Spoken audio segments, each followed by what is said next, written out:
국회도 문재인 대통령의 신년 기자회견에 시선을 집중했습니다. 당마다 지도부끼리 모여서 진지한 표정으로 생중계를 시청했지만 평가는 예상대로 극과 극이었습니다. 취재기자 연결해서 알아보죠.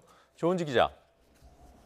네, 국회입니다. 네, 문 대통령이 신년 기자회견 국정 구상을 밝혔습니다. 여야 어떻게 평가하고 있습니까? 네, 여야의 온도, 냉탕과 온탕입니다. 각 당은 지도부끼리 모여 TV에 시선을 고정했습니다. 진지한 표정으로 때로는 메모까지 하면서 집중해서 기자회견을 받는데요.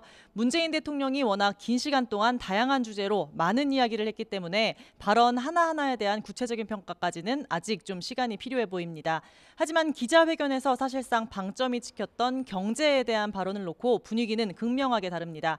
여당인 더불어민주당은 다 함께 잘 사는 경제를 만들겠다는 대통령의 의지가 잘 드러났던 신년 다짐이라고 높이 평가했습니다. 지속 가능한 성장을 위해 민주당도 비상한 각오로 정부와 발을 맞추겠다고 힘을 실었습니다. 홍영표 원내대표는 대통령이 경제의 어려움을 충분히 인식해 가장 먼저 얘기했다면서 더불어 잘 사는 포용국가에 대해서도 분명한 의지를 확인했다고 설명했습니다. 더불어 잘 사는 그런 포용국가, 또 평화 이런 부분에 대한 것은 분명한 의지를 가지고 추진해 나가겠다는 것을 다시 한번 밝힌 거라고 봅니다. 하지만 자유한국당 평가는 냉혹합니다. 회견이 끝나기도 전에 대변인 논평을 2개 냈는데 실체 없는 자화자찬이다. 대통령만을 위한 현실 도피다. 먹고 살기 힘든데 대통령은 사람 중심, 포용국가 같은 뜬구름 잡는 얘기만 한다는 등 혹평일색이었습니다. 나경원 원내대표는 경제나 외교안보 분야 모두 속 시원한 대답을 기대했는데 결과가 없었다며 단순하고 편향적인 인식을 그대로 드러냈다고 실망감을 드러냈습니다. 대통령께서 그래도 잘하겠다 하는 이렇게 좀 반성의 뜻이 나오실 줄 알았는데 오히려 그대로 유지하겠다고 말씀하셔서 굉장히 실망스럽습니다.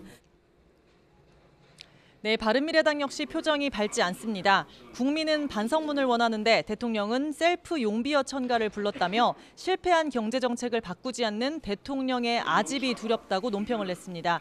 김관영 원내대표도 소득주도 성장에 대한 반성이 없었고 무엇보다 최저임금의 급격한 인상으로 인한 경제 피폐 문제를 계속 세금으로 막겠다는 입장을 재확인한 거라고 비판했습니다. 경제정책원에서는 그냥 그대로 가겠다. 시간이 걸리니 참으라 라고 하는 그런 고집으로 저는 보여집니다. 네, 민주평화당과 정의당은 긍정적으로 평가하면서도 아쉬운 점을 지적했습니다. 평화당은 포용성장이라는 애매한 목표만 있을 뿐 양극화와 지역 격차 해소에 대한 의지와 전략은 없었다고 했고 정의당도 경제 초점을 노동자보다 기업에 두고 있다는 인상을 지우기 어려웠다고 했습니다. 지금까지 국회에서 YTN 조은지입니다.